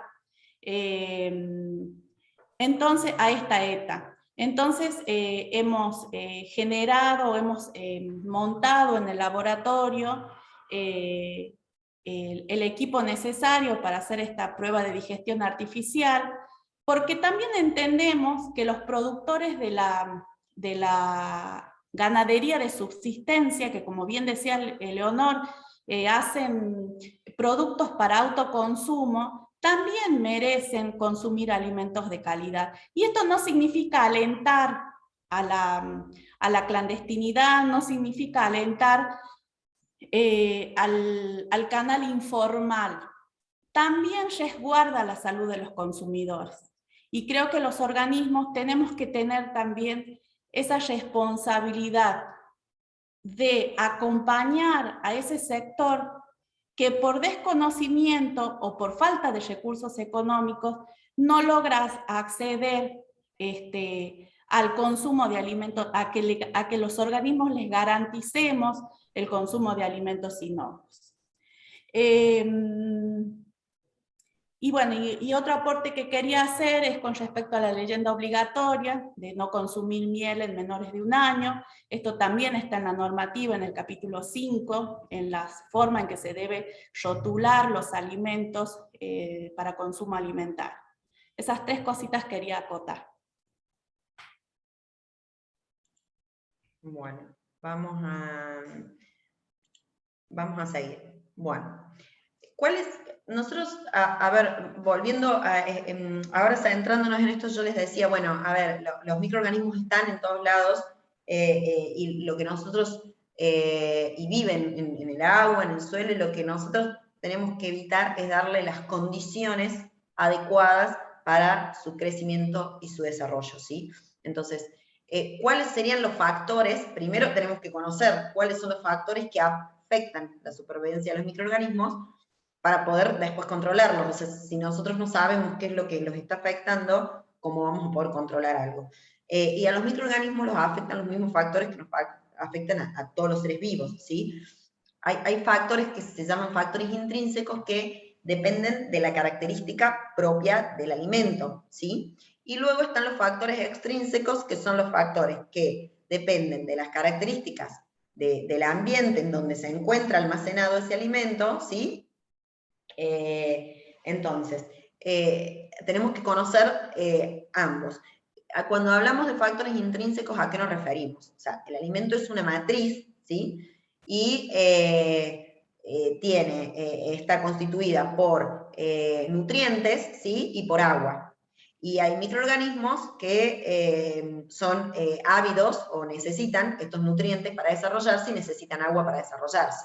Entonces, ¿de qué depende, digamos, que los microorganismos se puedan crecer y multiplicarse y desarrollarse? Del agua que haya disponible en ese alimento, ¿sí? Que se considera o se les llama actividad de agua, el grado de acidez o alcalinidad, digamos, que tenga el alimento, ¿sí? El oxígeno, ¿sí? Que haya dentro del alimento, y como dijimos, la composición nutricional del alimento, la cantidad de proteínas, los hidratos de carbono, las sales y los minerales. Cuando un alimento tiene mayor cantidad de agua disponible para el microorganismo y la composición sea más rica en proteínas, ese alimento es como de mayor riesgo porque a los microorganismos estarían en su posición óptima, ¿sí? Para desarrollarse. O sea, cuando el alimento tenga mayor cantidad de nutrientes, mayor cantidad de agua, tenga un pH menos ácido, o sea tirando más alcalino, los microorganismos se encuentran en su ambiente óptimo para desarrollarse.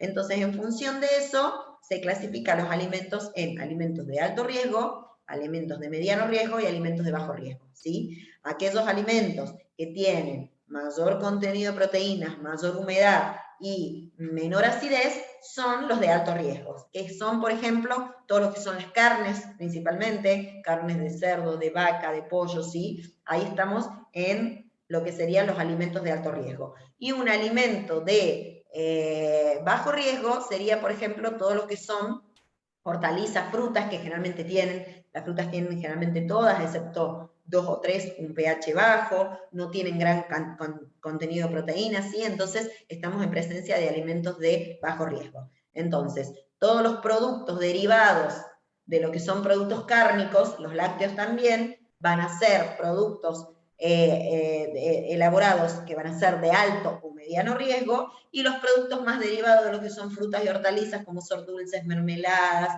encurtidos, digamos, van a tender a ser productos de menor riesgo. ¿Por qué es tan importante esto que les digo? Porque también nos pasa con los elaboradores que a veces no se entiende, por ejemplo, a un elaborador se le puede aprobar una cocina para que elabore un dulce, ¿sí? En el caso de que elabore un dulce de alguna fruta, pero no hay forma de que se le apruebe una cocina para elaborar, por ejemplo, un escabeche de pollo, de carne, o de bizcacha, o lo que sea. Entonces viene el cuestionamiento, la pregunta, ¿y qué pasa? ¿Por qué no me habilitan? Fíjense la importancia de que quienes elaboran alimentos, y de los técnicos, que también nos pasan muchas consultas de técnicos de por qué, o si se puede, no se puede, por qué no.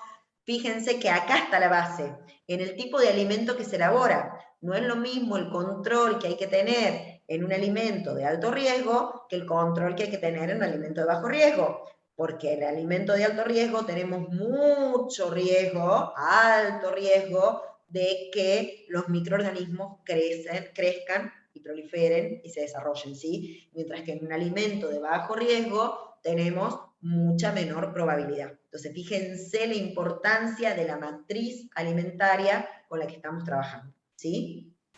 Tanto como técnicos que acompañamos, como elaboradores. Y luego también están los factores, digamos, que son independientes de la condición de la matriz, porque la misma matriz, ¿sí? Tomemos una de medio riesgo, ¿sí? Un queso semimaduro, digamos, semiseco, semiduro, un alimento de mediano riesgo, bueno, no es lo mismo que ese alimento de mediano riesgo esté en condiciones ambientales adecuadas que en condiciones ambientales no adecuadas. ¿Me siguen? O sea, son dos los conceptos. Por un lado, el alimento en sí como matriz, por otro lado, dónde ubicamos, ¿sí? Cuáles son las condiciones ambientales que ubicamos esa matriz. Entonces, ¿cuáles son las condiciones que sí o sí tenemos que tener en cuenta? Principalmente la temperatura, ¿sí? La humedad ambiente, ¿sí? La composición de la atmósfera. Y luego hay, más allá de las condiciones de almacenamiento, se suman otras condiciones ambientales que tienen que ver con el proceso de elaboración. ¿Qué es principalmente lo que hay que tener en cuenta en el proceso?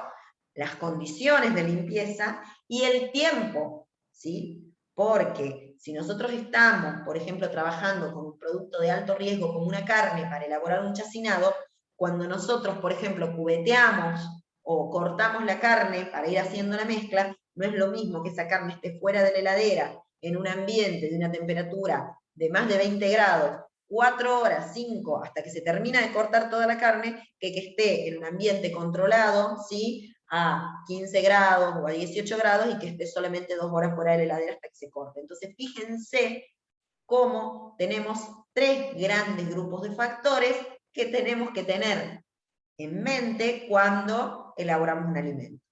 Entonces, ¿por qué es tan importante esto? Porque nos suele, vuelvo a decir y vuelvo a remarcar, pasar con elaboradores que no entienden a veces por qué se les impide elaborar un producto en particular y otro no. ¿Por qué me dejan hacer una nuez confitada? ¿Por qué me dejan hacer un dulce, pero no me dejan hacer un escabeche? ¿Sí?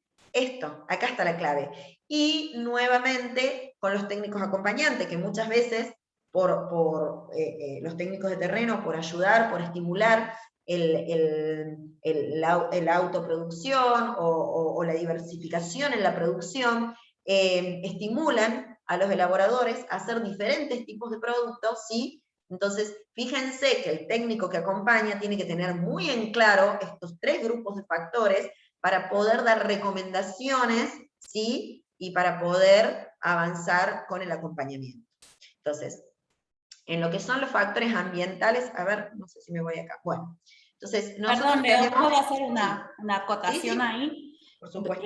Si bien es cierto, vos hablaste claramente con respecto al elaborador y a los técnicos en terreno, yo voy a hacer también foco, porque veo muchos colegas conectados, en los funcionarios públicos, que son los inspectores, que cumplimos ese rol de monitorear, de inspeccionar también a este tipo de productos. La importancia de poder articular en el conocimiento estas matrices, estas composiciones en las matrices, estos factores que afectan al crecimiento y a la supervivencia de los microorganismos, la importancia de articular esta filmina con las contaminaciones, la importancia de articular estas filminas con el enfoque peligro-riesgo cuando evaluamos o categorizamos a las salas en donde visitamos para auditar, para inspeccionar, a los establecimientos elaboradores, a las cocinas comunitarias. Porque muchas veces visitan o visitamos 10 veces a un elaborador de dulce cuando está en la sala, está autorizada para elaborar un alimento de bajo riesgo, y dejamos de lado salas o las dejamos en el tiempo para auditar o para inspeccionar salas o establecimientos elaboradores o productores que elaboran alimentos de alto riesgo. Entonces, también la importancia de articular estos conocimientos de esta filmina con lo antes ya mencionado aquí también, de las contaminaciones y de los peligros. Y tener esa mirada integral del enfoque peligro-riesgo a la hora de asesorar, de monitorear o de controlar. Perfecto. Seguimos. Bueno, entonces, si nosotros, ¿cuál es la posibilidad de que tiene un microorganismo cuando ingresa o esté en el alimento? En función del tiempo de almacenamiento, ¿sí? Tenemos la posibilidad de que crezca si se dan las condiciones óptimas de las que hablamos anteriormente, si se da que tienen presencia de agua, presencia de nutrientes, que las condiciones de temperatura son las óptimas para que ellos se desarrollen, si tienen oxígeno, o si no tienen oxígeno, en el caso de ser anaerobios, ¿sí? Ellos con el tiempo van a ir creciendo, ¿sí? Otra posibilidad es que sobrevivan, pero que no crezcan, y lo óptimo, lo que necesitamos para que el producto llegue inocuo, es que el número de microorganismos con el tiempo de almacenamiento disminuya, o sea, la muerte de los microorganismos. Ahora, ¿qué va a hacer que esto se dé? O sea, ¿cómo nosotros vinculamos los factores, ¿sí?, con lo que nosotros tenemos que hacer para evitar que se den esos factores?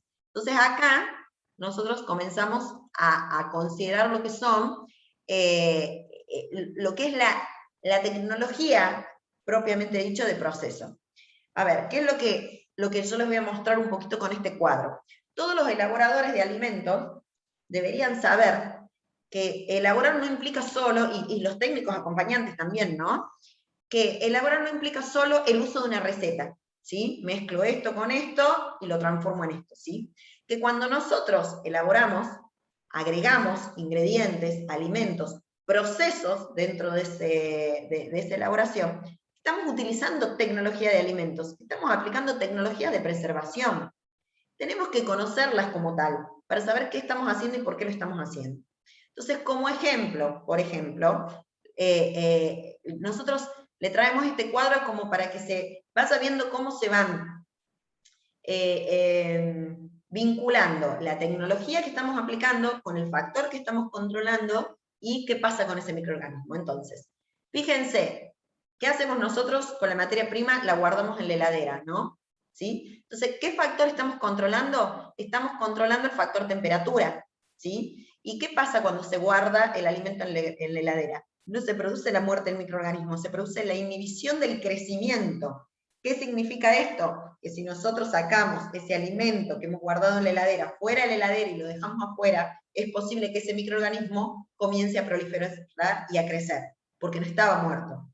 Entonces, fíjense qué importante tener en cuenta que el frío de heladera, inhibe el crecimiento microbiano, ¿sí? Pero no lo mata. Ahora, ¿cuál es la diferencia entre enfriar en la heladera o guardar en el congelador o en el freezer?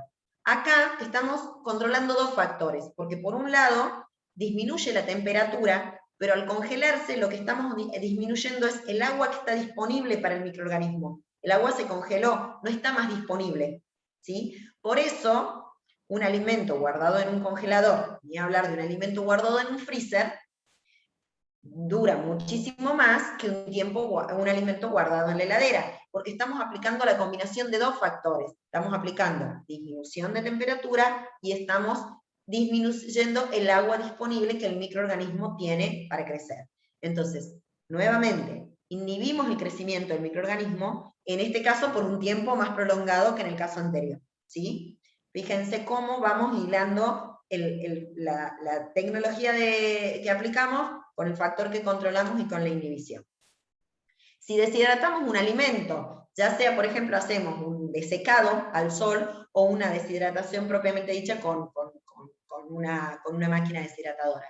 También lo que se produce es una disminución, una eliminación del agua del alimento. El microorganismo tiene menos cantidad de agua para desarrollarse. Entonces también inhibimos el crecimiento. ¿Por qué decimos que inhibimos? Porque si nosotros volvemos a hidratar ese alimento y le volvemos a dar condiciones de humedad adecuada, el microorganismo puede crecer. Entonces no se muere el microorganismo, sino que no crece porque no tiene esa agua que necesita para crecer. Si se agrega sal o azúcar, fíjense, en el caso que elaboramos un dulce, cuando se concentra la pulpa y cuando luego se agrega el azúcar o la sal, lo que pasa también, en el caso del agregado de sal o de azúcar, tanto la sal como el azúcar toman el agua, retienen el agua disponible en un alimento. Esa agua queda sin poderse utilizar por los microorganismos. Entonces también se produce una inhibición del crecimiento, ¿sí? Si se agrega un acidulante como el ácido cítrico, como el ácido acético, acá pueden ser comerciales o pueden ser el típico que se le agrega limón a un producto o se le agrega vinagre, lo que produce disminución de el pH. Esto es, se hace más ácido el producto, y sabemos que, como dijimos recién, los microorganismos en condiciones muy ácidas no proliferan, ¿sí? Entonces también estamos inhibiendo. Fíjense acá un ejemplo importante cuando se realizan, digamos, conservas, digamos, solo de verduras, digamos. Muchas veces pasa que la base que se le da es vinagre, o se las hierve en vinagre y luego se las envasa en vinagre y se les da la base en vinagre. Cuando no se ha producido bien el pasaje del agua que contenía la hortaliza hacia, no se eliminó bien esa agua, cuando se envasan, a veces pasa que esa agua comienza a traspasarse al líquido de contención ese vinagre, y ahí comienza a hacer menor la concentración de acidez que tiene ese vinagre, y ahí pueden proliferar microorganismos. Entonces la importancia de saber que se ha introducido, digamos, en la hortaliza, la cantidad adecuada de vinagre para que luego no pase por difusión y no haya, digamos, ese equilibrio tiene que llegar a lograrse antes de que ese producto esté listo y envasado, ¿sí? Si se envasa al vacío, ¿qué hacemos? Sacamos el oxígeno, ¿sí? Entonces hay una inhibición del crecimiento microbiano. ¿Por qué una inhibición? Porque ese microorganismo no va a morir, porque es posible que cuando vuelva a aplicarse, a darse oxígeno, el microorganismo pueda desarrollarse, ¿sí? Ahora, fíjense, si se calienta el alimento a temperaturas de pasteurización o esterilización, se eleva la temperatura, en este caso es el único caso en donde el microorganismo muere. Ahora, yo quiero marcar dos cuestiones acá. En cada inhibición que nosotros vamos dando, el microorganismo, si bien luego recupera la capacidad, se va estresando. La capacidad que tenga para crecer no va a ser la misma que si no se le ha aplicado ningún factor de inhibición, ¿sí? Eso es importante, y ahora ya comento por qué es importante. Eso como punto. Otro punto fundamental es, cuando ustedes ven este cuadro, lo primero que se nos viene es, cuando estamos en un proceso de elaboración en donde se va a esterilizar, listo. Suficiente con la esterilización. La gran reina, digamos, de la industria alimentaria es la pasteurización y la esterilización, ¿sí? Es cierto que ha sido un proceso a partir del cual se han logrado solución a muchísimos de los problemas de contaminación microbiológica. Ahora, lo que hay que tener cuidado con el tema de la esterilización es la recontaminación de los alimentos. Si nosotros estamos en un punto en donde se ha pasteurizado, por ejemplo, una leche para elaborar un queso, ¿sí? Pero nosotros en el proceso de la elaboración y luego posterior, secado y maduración del queso, ¿sí? No se han respetado las buenas prácticas, el producto puede volver a contaminarse. En la esterilización, la pasteurización y esterilización, se mata todo. Se matan microorganismos que son perjudiciales, pero también se matan microorganismos que son competitivos de esos perjudiciales, ¿sí? Si nosotros matamos todos, dejamos la matriz, digamos, en condiciones vírgenes para que crezca cualquier recontaminación, ¿sí? Entonces, lo que yo quiero decir es, si nosotros generamos un proceso, aplicamos un proceso de pasteurización o esterilización, y posterior a esa etapa no tenemos las condiciones adecuadas de control, quizá hasta el riesgo de contaminación es mayor, porque hemos matado incluso microorganismos que eran competitivos de los microorganismos patógenos. ¿Se entiende el concepto? Digo, como concepto la pasteurización, la esterilización como técnica de prevención es buenísima. Ahora, no podemos descansar en eso si nosotros luego no vamos a tener las condiciones adecuadas para no recontaminar el alimento, ¿sí? Eso por un lado. Ahora, volviendo a la, no sé qué le pasa acá, no me sale la siguiente, ahí está. Hay algunos, porque ustedes se van a preguntar, pero si la esterilización solamente mata, ¿cómo hay algunos productos que llegan a venderse sin ser esterilizados? Por ejemplo, como un chacinado, como un salame, ¿sí? Como algún otro producto que no ha sido esterilizado puede llegar a comercializarse. Es porque en ese tipo de productos comienza a jugar un concepto que es muy importante, que es el de multibarrera, ¿sí?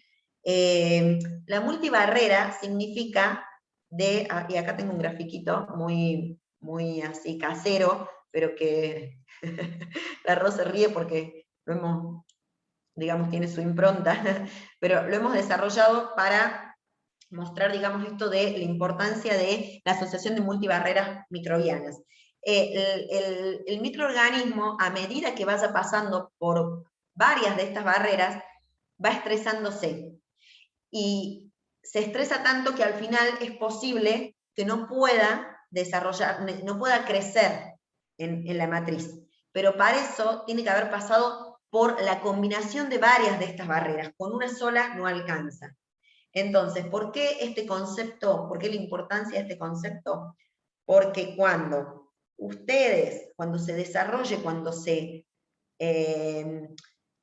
redacte, digamos, el flujograma o los pasos a pasos de un proceso, tienen que identificar qué barreras están utilizando, qué tecnología de preservación están utilizando en cada una de estas etapas, para ver si se utilizan la cantidad suficiente de multibarreras para haber evitado, ¿sí?, que este microorganismo sobreviva o para haber agotado o haber estresado adecuadamente este microorganismo. Entonces, cuando se indica en un proceso de elaboración, volvemos al ejemplo del chacinado, que se tiene que medir el pH y tiene que tener un pH adecuado, que la disponibilidad de agua tiene que haber bajado hasta tal punto, ¿sí? Por ejemplo, en el chacinado, bueno, se desarrolla, se embute, luego se seca, luego se madura. ¿Por qué la importancia de la etapa de secado y de madurado? Porque el chacinado, el salame va perdiendo agua, por ejemplo, igual que el madurado de un queso, entonces al ir perdiendo agua va disminuyendo esta agua disponible, va disminuyendo el pH, porque a su vez lo mismo le aplicamos algún conservante, como la sal nitro. Fíjense cómo vamos combinando lo que son tecnologías de proceso y vamos haciendo este efecto de asociación de barreras antimicrobianas, ¿sí?, que tienen que ser suficientes en un proceso de elaboración como para garantizar la inocuidad del producto, ¿sí? Entonces, y nosotros que pensamos que íbamos a terminar mucho antes de lo que íbamos a terminar, siempre nos copamos hablando. ¿A qué va esto anterior que nosotros acabamos de decir? Que nosotros partimos, en su mayoría, de una materia prima perecedera, ¿sí? Y llegamos a un producto terminado que tiene siempre, la mayoría de las veces, una vida útil superior a la materia prima que le dio origen, ¿sí? Acá, en el medio de pasar de la materia prima al producto terminado, pasaron un montón de cosas. Pasó un proceso de elaboración con un montón de cosas. Lo que nosotros decimos acá es que este proceso de elaboración no puede ser una caja negra, ni para los que elaboran alimento, ni para los técnicos que acompañan a quien elabora un alimento, ¿sí? Porque acá en este proceso estamos aplicando tecnologías de preservación. Tenemos que conocer qué está pasando en este proceso, qué tecnologías de preservación estamos utilizando, qué tenemos que medir, qué indicadores tenemos que medir en ese proceso para saber que este producto terminado, va a ser inocuo, ¿sí? Entonces, quiero que nos quedemos con el concepto de elaborar un alimento, no es solo aplicar una receta. Es fundamental la receta, porque la receta tiene la impronta, tiene la calidad integral, cómo va a ser sensorialmente, el gusto, ¿sí? O sea, y la idea justamente es respetar las recetas, sobre todo en nuestra zona, en donde es respetar las recetas, las tradiciones de las recetas. Ahora, tanto los elaboradores como los técnicos, ¿sí? Y como dice la RO, quienes fiscalizan, bajo ningún punto de vista tienen que olvidarse que esa receta va acompañada de este proceso, y que este proceso no puede ser una caja negra. Tenemos que saber, más allá de los ingredientes y la cantidad de ingredientes que tendría la receta, qué está entrando, qué está saliendo, qué tecnología estamos aplicando, para qué factor del microorganismo estamos controlando, ¿sí? Y con qué medimos ese factor que estamos controlando. Fíjense todo lo que se le agrega a una receta que nunca nombramos. Entonces, para cerrar esto, y lo vamos a retomar. Leo, y entendiendo que somos conocedores de la matriz con la que iniciamos, ¿no? Sí, totalmente. Producto de alto riesgo, mediano riesgo, bajo riesgo. Fundamental.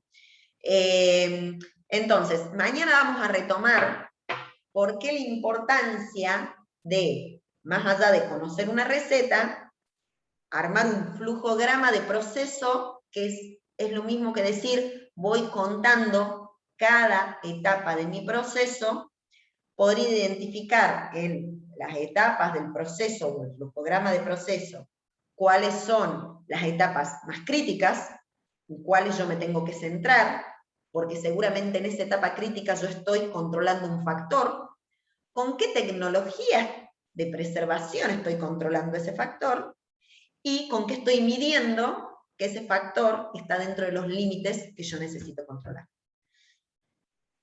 Es un poquitito difícil porque en esta última se hila todo lo que veníamos diciendo. Fíjense cómo va teniendo un hilo conductor desde el inicio, la charla hasta el final, y cómo esto se va a hilar con la importancia de la implementación de la buena práctica de manufactura mañana, ¿sí? En donde vamos a volver a retomar esto del proceso, un poco ya hablando específicamente de cómo tenemos que saber armar un diagrama de flujo, pero más allá de saber armarlo, saber leerlo. Como técnicos, no sabemos muchas veces armar el diagrama de flujo, y mucho menos leerlo. Como elaboradores, desde bromatología, uno de los principales pedidos que hacen, que mañana lo vamos a ver, es, cuando quieren inscribir un producto, es, escríbame la receta y hágame un diagrama de flujo poniendo paso por paso el proceso, y los elaboradores no saben desarrollarlo, ¿sí? Entonces fíjense lo importante que es como técnicos que acompañemos a los elaboradores, y que los elaboradores comiencen a poder leer su receta desde un proceso de elaboración y no solo desde una receta. Con esto cerraríamos esta primera etapa. Nos gusta una frase que dice, todo aquello que el hombre ignora no existe para él, por eso el universo de cada uno se resume al tamaño de su saber.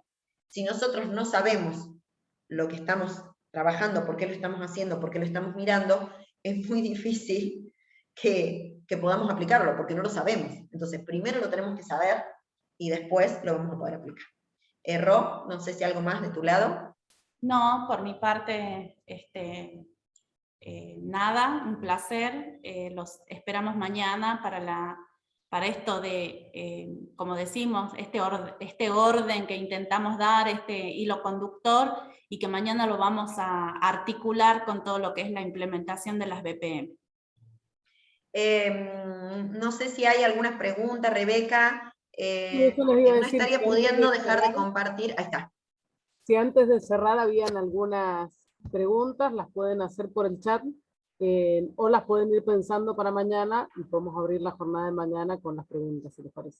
Sí, por el horario, si les parece, sé que hay algunos elaboradores en esta jornada. Los conceptos que acabamos de dar, algunos son un poco difíciles, es posible que les quede como un matete en la cabeza, pero no importa, porque es el primer paso para hacer el clic, para comenzar a entender desde otro lugar nuestro proceso de elaboración, porque luego todo esto lo van a ir reforzando. Por un lado tenemos el material, tenemos la guía, como le dijimos, y por otro lado siempre hay un técnico, digamos, que los va acompañando, que los va guiando, desde INTA, desde la SAPSI, desde la dirección de calidad, ¿sí? pero el concepto que queremos que le quede es que cuando ustedes vayan a pedir ese acompañamiento puedan entender por qué a veces se le exige lo que se le exige, puedan comprenderlo, no quizá que se aprendan todo esto que nosotros acabamos de decir, sino que puedan comprender con todo esto por qué a veces se les pide algo, por qué a veces se les es más exigente en algunas cuestiones, otras veces menos exigente, ¿sí? Esa es la idea, que les quede ese concepto, digamos, ¿sí? Y también, perdón Leo, y también, perdón Rebeca, y también comenzar a introducirlos en nuestro mundo, ¿no? Porque como dijimos en la primera filmina, todos somos responsables de la cadena agroalimentaria, pero para generar o para ser y ser responsables verdaderamente, tenemos que ser conocedores. Porque a veces la irresponsabilidad pasa también por el desconocimiento. Entonces lo que intentamos con esta guía es introducir a quienes no están en tema, e invitarlos a que formen parte de este sistema desde el conocimiento.